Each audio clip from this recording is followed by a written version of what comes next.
कदीम जमाने की बात है कि एक गांव में अकरम खान नाम का एक ताजिर रहता था। अकरम खान की पहली बीवी का इंतकाल हो चुका था और उनके पीछे दो मासूम बेटियां रह गई थीं। हालात की मजबूरी ने अकरम खान को दूसरी शादी पर मजबूर कर दिया और उन्होंने अपनी दोनों बेटियों को सौतेली मां शबनम बीबी की निगरानी में छोड़कर तिजारत के लिए शहर का रुख किया। आज 3 साल बाद अकरम खान अपने गांव वापस आ रहे थे। घर के अंदर सौतेली मां शबनम बीबी ने दोनों बच्चियों फातिमा और मरियम को अपने सामने बुलाया और सख्त लहजे में कहा, सुन लो, तुम दोनों मेरी बात ध्यान से सुन लो। आज तुम्हारे अब्बा जान घर तशरीफ ला रहे हैं और उनकी आड़ से पहले घर के तमाम काम मुकम्मल होने चाहिए। समझ गई बात? अगर कोई काम अधूरा रहा तो फिर देख लेना, बाद में मुझसे शिकायत मत करना। जानती हो ना मेरी तबीयत, जब मुझे गुस्सा आता है तो किसी की नहीं सुनती। दोनों बहनों ने खौफजदा होकर सर झुका दिया। बड़ी बेटी फातिमा ने हिम्मत करके कहा, जी ठीक है, हम दोनों मिलकर सारे काम निपटा देंगी।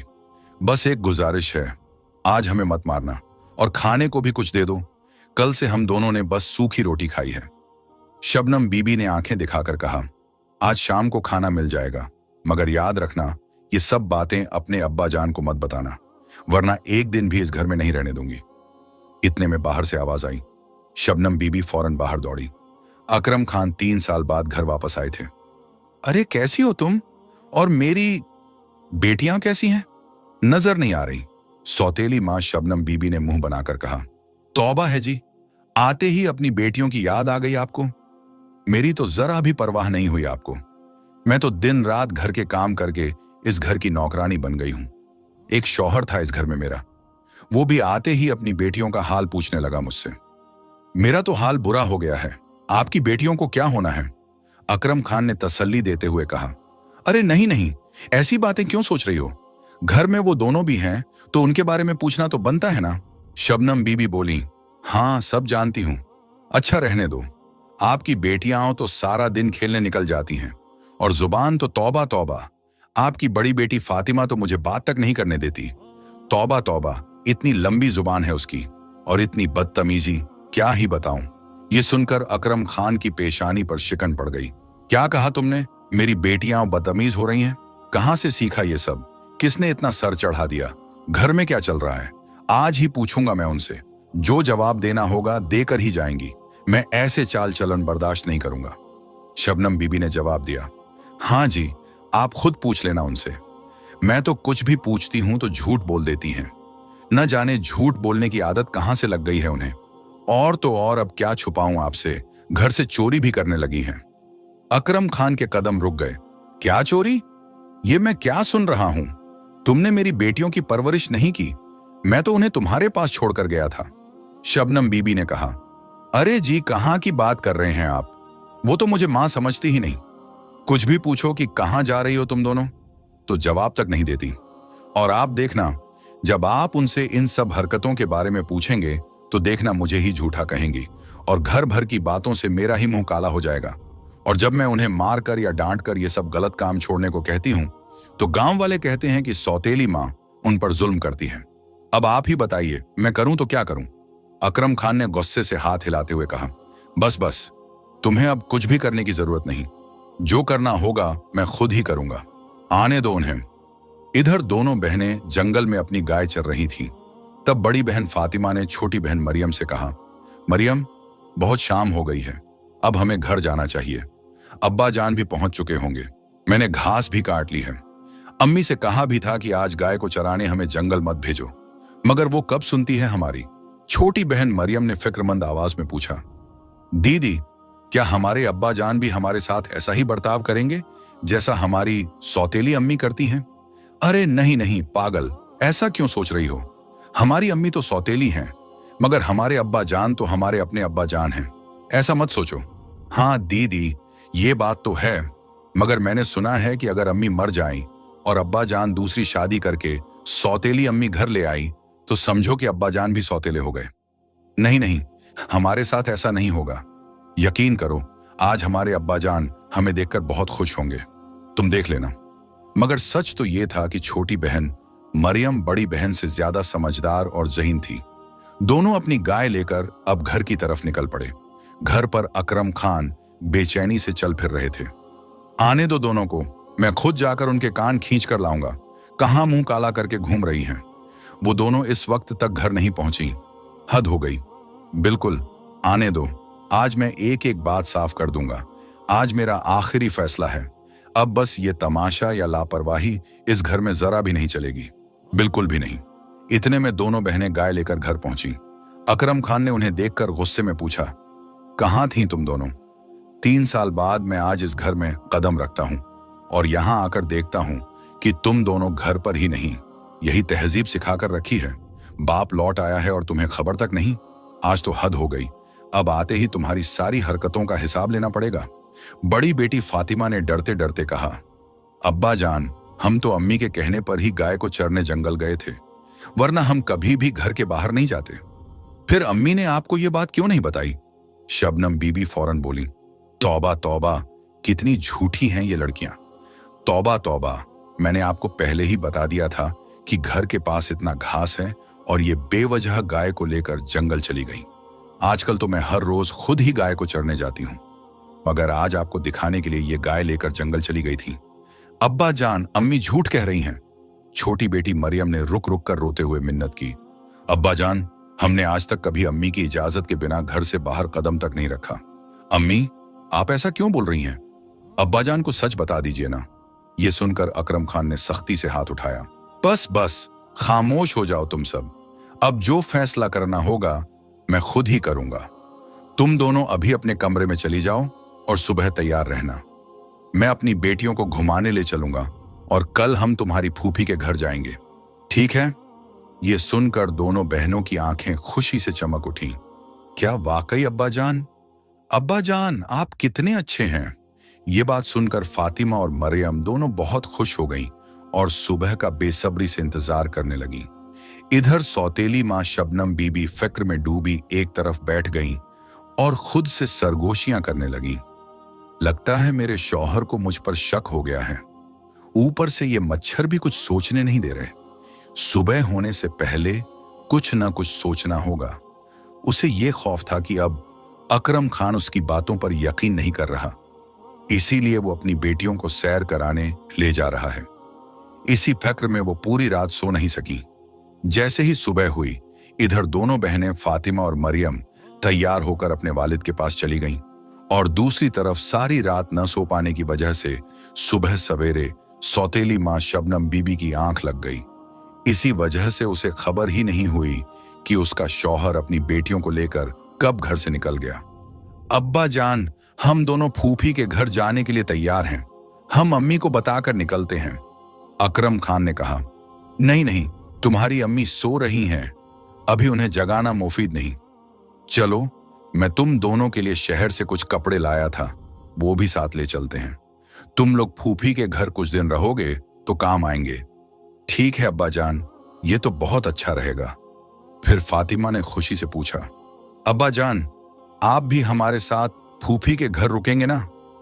अकरम खान ने जवाब दिया, हाँ, मैं भी तुम दोनों के साथ फूफी के घर कुछ दिन रहूंगा। चलो, अब बातें बहुत हो गई, अगर देर हो गई तो हम वहां पहुंच नहीं पाएंगे। ये कहकर अकरम खान अपनी दोनों बेटियों को लेकर घर से निकल पड़ा। न जाने उसके दिल में क्या चल रहा था। चलते चलते वो लोग घर से बहुत दूर निकल आए और जंगल की राह पर आ गए। छोटी बेटी मरियम ने घबराकर पूछा, अब्बा जान, हम कहाँ जा रहे हैं? इस तरफ तो फूफी का घर भी नहीं है। हम तो घर से बहुत दूर आ गए हैं। मुझे बहुत डर लग रहा है। आखिर हम जा कहाँ रहे हैं? अकरम खान ने कहा, जब तुम्हारा बाप तुम्हारे साथ है तो डरने की क्या बात है? तुम दोनों जरा रुको। उसने इधर उधर नजर दौड़ाई और कहा, यहां देखो, कितनी बेर की झाड़ियां हैं और उन पर कितने ज्यादा बेर लगे हुए हैं।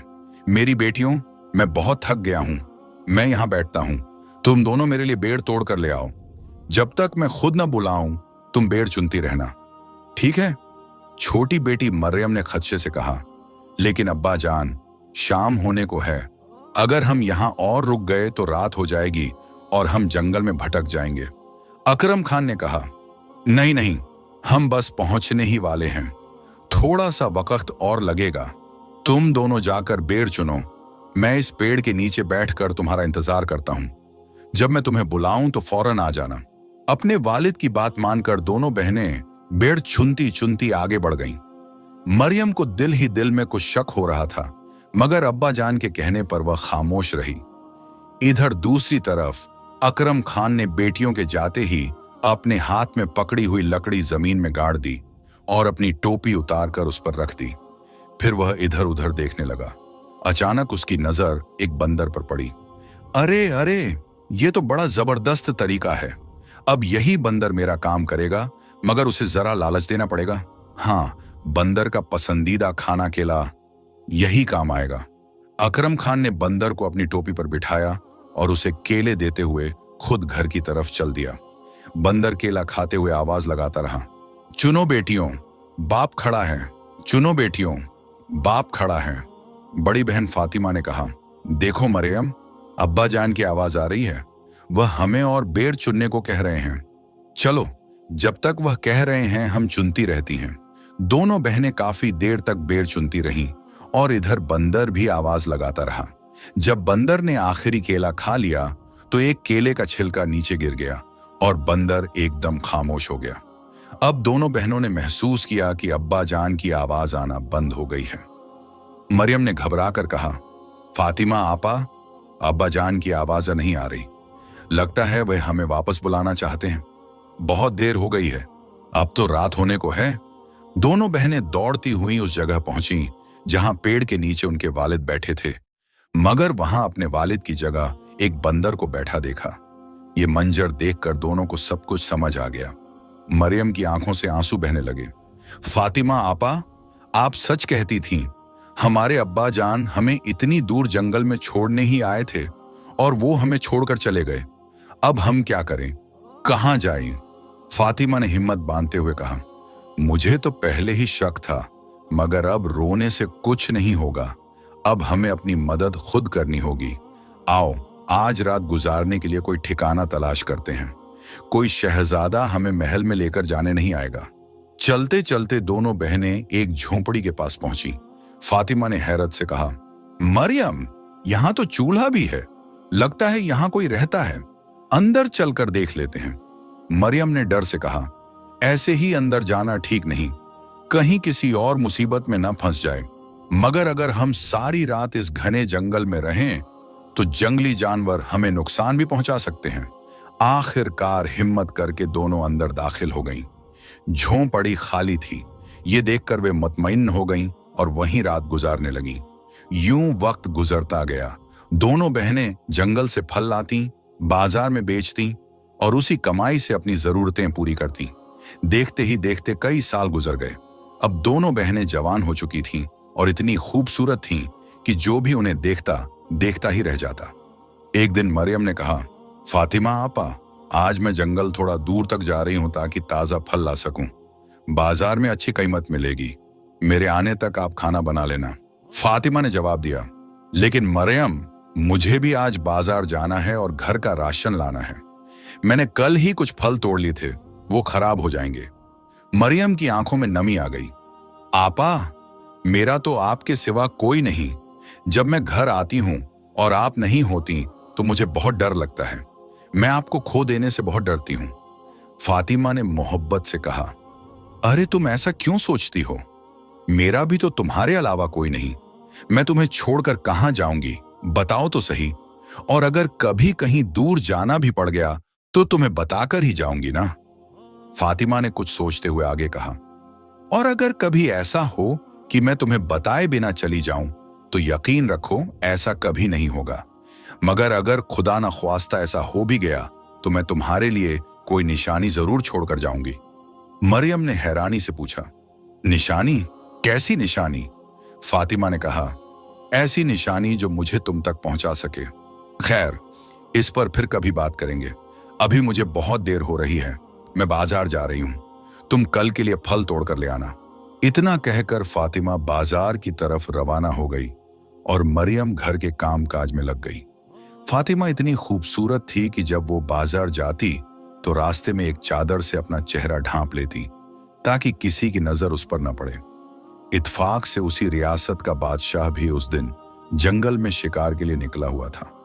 बादशाह सुबह से शाम तक शिकार की तलाश में जंगल में भटकता रहा कि अचानक उसकी नजर एक खरगोश पर पड़ी। वजीर ने कहा, हुजूर, सुबह से शिकार के लिए निकले हुए हैं, भूख से जान निकल रही है, यह शिकार हाथ से नहीं जाना चाहिए। जी जी हजूर, बेफिक्र रहें, मैं आज इसी खरगोश का शिकार करके रहूंगा।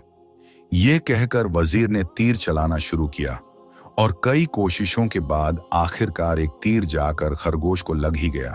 बादशाह खुश होकर बोले, वाह वजीर साहब, वाह, आपने तो कमाल कर दिया। जल्दी जाओ, इसे उठाकर लाओ और पकाने का बंदोबस्त करो। मैं यहीं उस पेड़ के नीचे इंतजार करता हूं। जी हजूर, अभी इंतजाम करता हूं। वजीर ने ना बाएं देखा ना दाएं, खरगोश उठाया और आग की तलाश में जंगल में भटकने लगा। अरे ये क्या, जंगल में आग कहां से मिलेगी? अब इसे पकाऊं तो कैसे? अचानक वजीर की नजर एक झोंपड़ी पर पड़ी जहां से धुआं उठ रहा था। अरे, जंगल में इतनी खूबसूरत लड़की और लगता है खाना पका रही है। बेहतर है खरगोश यहीं पका लें। मगर ये यहां अकेली क्या कर रही है? ये सोचकर वजीर झोंपड़ी की तरफ बढ़ा। मरियम ने तेजी से मुड़कर कहा, तुम कौन हो? यहां क्या कर रहे हो? और मुझे घूर क्यों रहे हो? आगे मत बढ़ना, वरना मैं तुम्हारे टुकड़े कर दूंगी। वजीर घबराकर बोला, नहीं नहीं, आप मुझे गलत समझ रही हैं। मैं आपको नुकसान पहुंचाने नहीं आया। दरअसल मैंने एक खरगोश का शिकार किया है और उसे पकाने के लिए आग चाहिए थी, इसीलिए यहां आ गया हूं। मरियम ने कहा, अच्छा ठीक है, पकाओ और पकाते ही यहां से चले जाओ। मरियम इतनी खूबसूरत थी कि जब वजीर ने खरगोश चूल्हे पर रखा तो उसकी तवज्जो खरगोश से हटकर मरियम की खूबसूरती पर जा ठहरी। वह इतना मखमूश हो गया कि खरगोश जलकर कोयला बन गया और उसे खबर तक न हुई। मरियम ने गुस्से से कहा, देखा, यह तो पूरा जल गया। अब इसे उठाओ और यहां से चले जाओ। वजीर के हाथ पांव फूल गए। हाय, अब तो बादशाह सलामत मुझे मार ही डालेंगे। मरियम ने सख्त लहजे में कहा, अभी जाओ यहां से, वरना मैं कुल्हाड़ी लेकर आऊंगी। इधर बादशाह सलामत पेड़ के नीचे भूख से बेहाल इंतजार कर रहे थे। वजीर साहब, एक खरगोश पकाने गए थे या 10? इतनी देर क्यों लग गई? वजीर घुटनों के बल बैठ गया। हुजूर, मुझे माफ कर दीजिए, मेरी कोई गलती नहीं थी। वो इतनी खूबसूरत थी कि मैं सब कुछ भूल बैठा। कौन इतनी खूबसूरत? साफ साफ बताओ। हुजूर, एक लड़की है जो झोंपड़ी में रहती है, आप देखेंगे तो सब समझ जाएंगे। बादशाह ने कहा, अच्छा, हमारी मल्लिका तो दुनिया की सबसे खूबसूरत है, मगर तुम कह रहे हो कि उससे भी ज्यादा खूबसूरत कोई है? चलो, मैं भी देखता हूं। बादशाह और वजीर दोनों झोंपड़ी की तरफ रवाना हो गए। फातिमा वहां खाना पका रही थी। जैसे ही बादशाह की नजर फातिमा पर पड़ी, वह अपने होश खो बैठा। उसने जिंदगी में ऐसी खूबसूरती कभी नहीं देखी थी। वजीर ने मुस्कुराकर कहा, क्यों हुजूर, कहा था ना मैंने, तो क्या तीसरी मल्लिका का इंतजाम किया जाए? बादशाह ने कहा, नहीं वजीर साहब, हम अपनी मल्लिका को पालकी में ले जाएंगे। कल हम पालकी के साथ आएंगे। ये कहकर दोनों वहां से चले गए और फातिमा को एहसास तक न हुआ कि कोई उसे देखकर जा चुका है।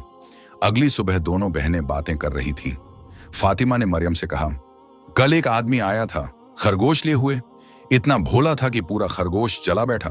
मरियम ने कहा, आपा, मैं आज जंगल जा रही हूं, शाम तक आ जाऊंगी।